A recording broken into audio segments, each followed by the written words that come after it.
Добро пожаловать в мой канал. PSA veut profiter du nouveau code du travail pour réduire ses effectifs. D'après nos informations, quelques jours avant Noël, le 19 décembre, le constructeur automobile français a proposé à ses syndicats un projet de suppression de postes via la procédure dite de rupture conventionnelle collective. Toute fraîche, cette mesure inscrite dans les fameuses ordonnances réformant le Code du travail a fait l'objet d'un décret d'application paru au Journal officiel le 22 décembre.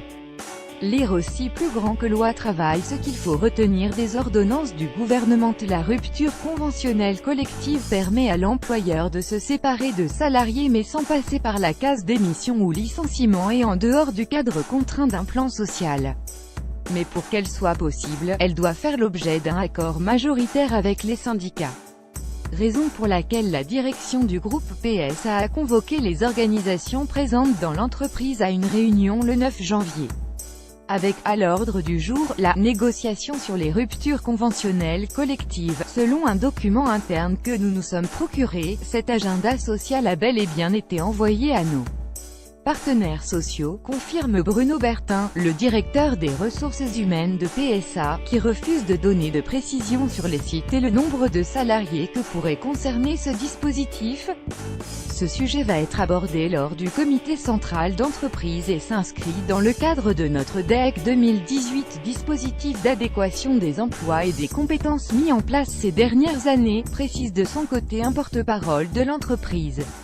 Lire aussi plus grand que 1200 salariés supplémentaires au pôle tertiaire du groupe PSA. L'idée de ce plan, établi peu après l'arrivée de Carlos Tavares aux commandes en 2013, adapter les effectifs aux besoins du groupe en tentant d'anticiper sur les métiers amenés à se développer dans les années à venir, et les autres, amenés à disparaître. 2 réunions sont prévues le même jour. La direction de PSA veut aller extrêmement vite, réagit Jean-Pierre Mercier, délégué syndical central CGT du groupe PSA Peugeot Citroën. Selon lui, elle voudrait appliquer cette procédure à partir du 1er février, cela va lui permettre de faciliter les départs collectifs et ainsi poursuivre la fonte des effectifs en CDI dans les usines. C'est un recul supplémentaire pour les droits des travailleurs, poursuit-il. D'après ces chiffres, 3000 suppressions d'emplois dans le groupe ont été constatées en 2017 et 25 000 depuis 2013.